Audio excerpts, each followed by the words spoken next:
여러분 안녕하세요. 여행을 통해서 얻은 행복을 여러분께 전달하는 여행복 전도사 돌청아재입니다. 오늘은 2022년 11월 1일 화요일입니다. 네, 그저께 우리나라에서 정말 있어서는 안 될 아주 참담한 그런 사고가 생겼는데요. 할로윈 데이라는 이러한 세계적인 축제에 저희들 젊은이들이 이태원에 모여서 축제를 즐기다가 불의의 압사 사고를 당해서 무려 154명의 아주 귀중한 소중한 우리 아들 딸들이 희생을 당하는 그러한 대참사가 발생했습니다. 어찌든 이유와 어쨌든 간에 지금은 국민 애도 기간이다 보니까 국민 모두와 함께 삼가 고인의 명복을 빌며 애도를 표하는 바입니다. 네, 다소 분위기가 좀 가라앉았습니다만은 다시 여행 모드로 돌아와서 유럽 아드리아해 일주 여행에 대한 얘기를 계속하도록 하겠습니다. 오늘 시간은 에피소드 세 번째로서 우리가 흔히 신들의 정원이라고 부르죠. 크로아티아에 있는 플리트비체 국립공원으로 여러분을 안내하겠습니다. 플리트비체 국립공원은 여러분 익히 아시겠지만 크로아티아에서 가장 아름다운 국립공원으로 손꼽히고 있죠. 이곳에는 이 계곡 사이에 흐르는 강물을 따라서 16개의 호수가 이렇게 이루어져 있는 그러한 아름다운 비경인데요. 이미 유네스코에서는 이곳을 세계유산으로 지정한 바가 있습니다. 네, 우리가 플리트비체 국립공원으로 가는 길은 지난번 시간에 자그레브에서 출발해서 라스토케에 도착해서 물레방아 마을을 제가 소개해 드렸는데요. 이번에는 더 밑으로 남쪽으로 내려서 약 30분 정도 내려오면은 플리트비체 국립공원을 만나게 됩니다. 이곳은 자그레브에서부터 약 134km 떨어져 있으며 약 2시간여가 소요되는 그런 거리에 놓여 있습니다. 네, 실제 모양은 이런 형태인데요. 영상에서 보시는 것처럼 암벽으로 되어 있는 계곡 사이에 강물이 흐르면서 거기에 위에서부터 상류에서부터 흐르는 침전물이 쌓여서 뚝을 만들고 그 뚝이 하나의 호수를 만든 다음에 다시 아래로 흐르면서 또 이러한 숲풀과 이러한 침전물이 호수를 이루는 그렇게 해서 무려 16개의 호수가 이렇게 쭉 이어져 있는 정말 신비한 그런 풍경이 발생하는 그런 곳이죠. 네, 그러면 하나하나 설명을 해드리도록 하겠습니다. 자, 저희는 이제 라스토케에서 플리트비치에 나 있는 일본 국도를 따라서 남쪽으로 내려가면서 정말 이 도로도 정말 깔끔하게 잘 정리되어 있고 정말 아름다운 그러한 길을 따라서 플리트비치 국립공원에 도착하였습니다. 우리가 진입했던 곳은 국립공원의 입구 2 쪽으로 진입을 하였습니다. 우리가 입구 2로 들어갔던 이유는 저희들이 이 플리트비체 국립공원의 숙소를 입구 2가 있는 예제르체라는 곳에다가 숙소를 잡았기 때문에 그쪽에서 진입했던 겁니다. 숙소에 대한 얘기는 다음 시간에 하나둘 이렇게 자세하게 말씀을 드리도록 하겠습니다. 자, 플리트비체 국립공원 들어가는 길은 입구 주차장에서 이제 육교가 있어요. 가로지르는 도로를 넘나드는 육교를 지나서 가면은 이렇게 정말 침엽수와 이런 많은 아주 높이가 높은 그런 숲길을 걷게 되는데요. 너무 마음에 들고요. 힐링에도 아주 좋은 그런 코스입니다. 그래서 약 15분 정도 이렇게 구경도 하면서 걸었던 것 같은데요. 너무 아름다운 길이 됩니다. 그래서 이렇게 해서 관광 안내소까지 이렇게 가게 됩니다. 그래서 입구부터 플리트비체 국립공원의 유명세를 익히 알 수 있는 그런 아주 아름다운 길이기도 하죠. 네, 그렇게 해서 저희들이 도착한 곳은 이제 관광 안내소입니다. 관광 안내소에서 여러 가지 자료도 얻고 설명도 듣고 나서 바로 그 위쪽에 있는 티켓 판매소에 우리가 도착을 했습니다. 티켓은 이미 저희들이 유럽으로 건너가기 전에 한국에서 사람들이 많이 몰릴 것을 예측을 해서 미리 예약을 했는데 저희들이 도착하기 한 2, 3일 전부터 계속 비가 내렸다고 그래요. 그래서 우리 갔을 때는 다행히 오픈했지만 그전에는 아예 폐쇄를 했던 그런 시간이었다고 합니다. 그래서 티켓을 이제 예매했던 거를 현지 티켓으로 바꿔서 이제 여행을 시작했던 것입니다. 그리고 좀 위로 올라가면은 이제 셔틀버스가 쓰는 파노라믹 전기 자동차라고 불리는 이런 형태인데요. 마치 기차를 이어놓은 자동차 같은 그런 형태인데 여기에서 이제 이 셔틀버스를 타고 입구가 있는 입구 우한 쪽으로 동쪽으로 올라가게 되죠. 그쪽으로 움직이게 됩니다. 네, 그 블리트 비치 국립공원의 추천 여행 코스는 대부분 이제 H 코스를 되게 추천하는데요. 저희들도 사전 조사를 통해서 한 하루 종일 오전 오후 이렇게 둘러볼 걸 생각해서 H 코스는 이 지도에서 보여주는 것처럼 이쪽이 이제 상류 지역인데요. 왼쪽이 상류 지역을 올라가서 다 둘러본 다음에 뭐 트레킹도 하고 셔틀버스 타고 구경한 다음에 다시 하류 쪽으로 가서 이쪽이 아래쪽이 입구 2고요. 이쪽이 입구 1 쪽인데 입구 1 쪽을 거쳐서 이렇게 대폭포를 거친 다음에 강을 건너서 다시 돌아오는 이러한 한 4시간 내지 6시간 저희들은 한 6, 7시간을 잡고 이 코스를 가려고 했었습니다. 그런데 뜻하지 않게 그 전날하고 그 전전날 이렇게 폭우가 내리는 바람에 당시에 2019년도가 되는데 그때 그 지도에서 이렇게 표시가 돼 있어요. 상류 지역, 이 그 빗꿈친 지역이 폐쇄됐다. 이런 지도를 저희들이 알게 되는데요. 폐쇄가 됐기 때문에 할 수 없이 입구 2로 들어가서 이 오른쪽으로 전개되는 하류 지역 여기에 이제 셔틀버스를 타고 가서 입구 1 쪽으로 들어가서 보트를 타고 그 호수를 지나서 다시 남쪽으로 온 다음에 입구 쪽으로 돌아오는 이러한 이제 코스를 택해서 뭐 이 코스가 되게 B 코스이기도 한데요. 아쉽지만 이렇게 이제 저희들이 선택해서 시작을 했습니다. 다시 그 현지 지도를 가지고 다시 한번 소개를 해드리면은 이 왼쪽 위쪽에 있는 상류 지역이 폐쇄가 되는 바람에 입구 2로 진입을 해서 관광 안내소를 거쳐서 셔틀버스를 타고 정류장을 간 다음에 입구 1 쪽에 있는 대폭포를 구경한 다음에 보트 선착장에서 보트를 타고 이게 이제 플리트 국제 국립공원의 가장 큰 대형 호수인데요. 가장 큰 코자크 호수라고 그러는데 이 호수를 따라서 다시 이쪽 보트 선착장으로 온 다음에 입구로 돌아오는 이 코스로 이제 도는 것을 저희들이 추진하였습니다.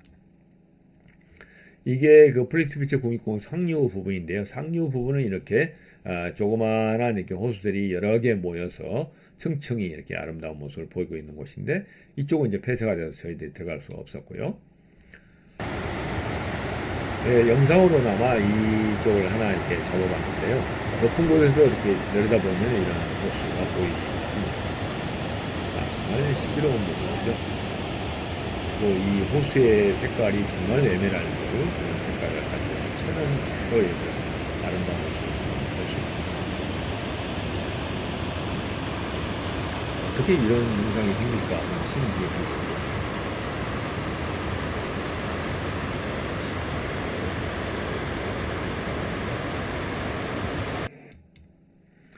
네, 이게 이제 하루 부분인데 하루 부분을 내려오면은 물살이 조금 더 잔잔해지죠. 잔잔해지면서 물이 낮게 흐르는 그런 모습을 볼 수가 있습니다. 그리고 이 모습은 이제 이런 사이로 건너갈 때 잔도를 만들어 놓는 이런 영상을 볼 수 있고요. 그 사이로 침전물이 좀 이제 낙차를 가지고 있는 곳에서는 폭포를 이루고 있는 이러한 모습입니다. 그리고 이제 전망대에서 뭐 입구 원 쪽에서 멀리 건너로 내려다 보면은 거대한 폭포가 이렇게 흐르고 있는 모습이 보입니다. 이 폭포는 이제 바로 이런 모습인데요. 이게 벨리키슬라프 대폭포라고 합니다. 그래서 이 정말 이 프리트 비치 국립공원에서는 가장 그 대표적인 그런 볼거리이기도 하죠. 그리고 벨리키슬라프 대폭포 바로 이런 모습입니다. 입구 원 쪽으로 들어와서 아래로 내려간 다음에 아까 보았던 지그재그 등산길을 걸다 보면은 이게 총 높이가 78m거든요. 폭포의 장관을 만날 수가 있습니다. 정말 대단한 폭포였는데요.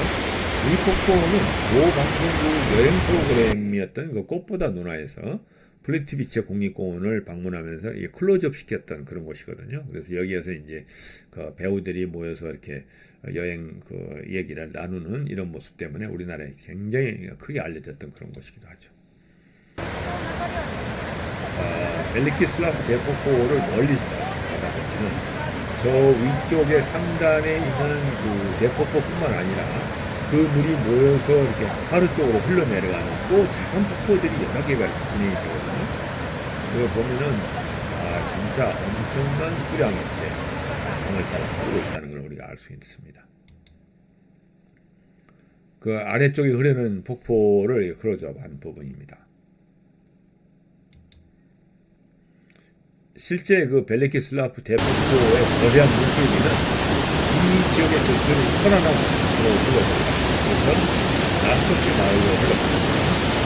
우리가 지난 시간에 말씀드린 라스코페 마을로는 코로나 감염 중이가 바로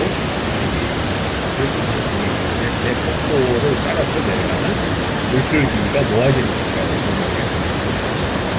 정말 엄청난 시간을 모으는 곳인데 그렇지도 않아요.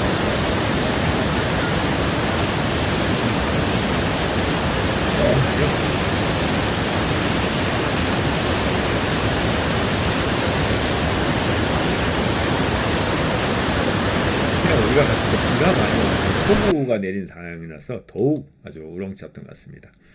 그리고 이제 폭포를 보고 안쪽으로 올라오면은 입구 원으로 가는 길하고 선착장으로 가는 길, 그 아까 보트 선착장으로 가는 길 갈림길이 있는데요.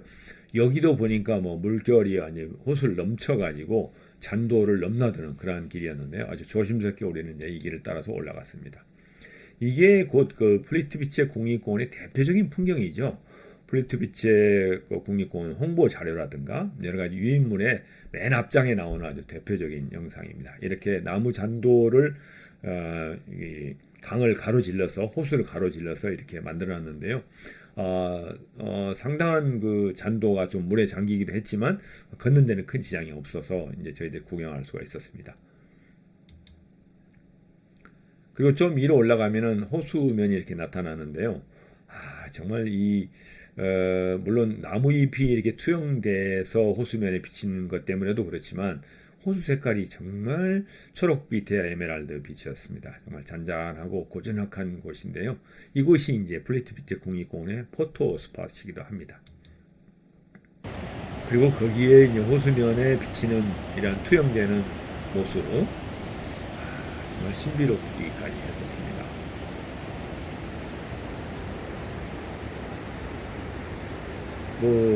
이런 분위기에 기리기에 신들의 정원이라고 하지 않을까 이런 생각도 들 만큼 아름다운 곳이었습니다. 호수면에 비치는 나무잎들의 이 모습들, 그리고 잔잔한 호수가 주는 어떤 힐링감 이런 것들을 만끽할 수 있는 그러한 곳이었던 것 같습니다.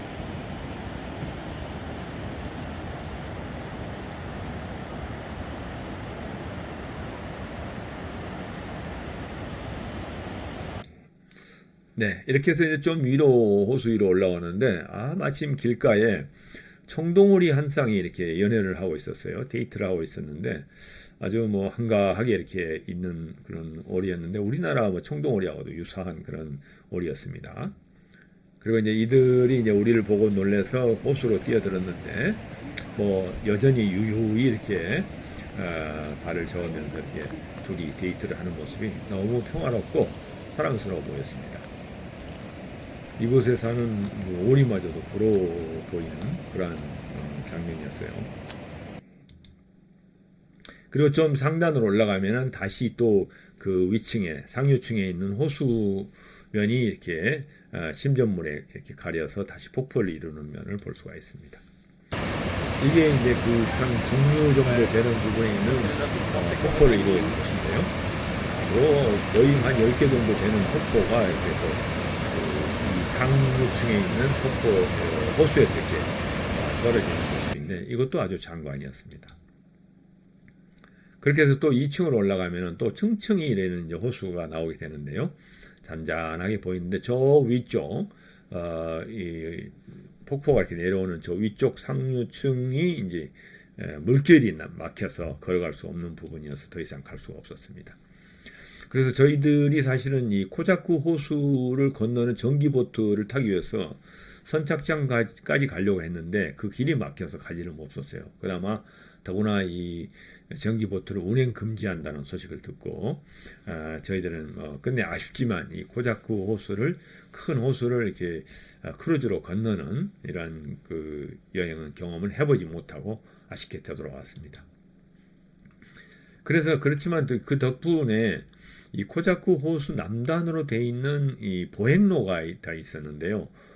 저희들은 오히려 저희들이 그 트레킹을 좋아하기 때문에 이 길을 따라서 이렇게 이제 이 입구 2 쪽으로 다시 걸어가는데 한 30분 정도 걸었던 것 같은데 너무 아름다운 길이었던 것 같아요. 이와 같습니다. 아주 수목이 정말 울창하게 늘어서 있고 뭐 시원하면서 이 녹색의 이 초록색 잎이 주는 그 평온함이랄까요?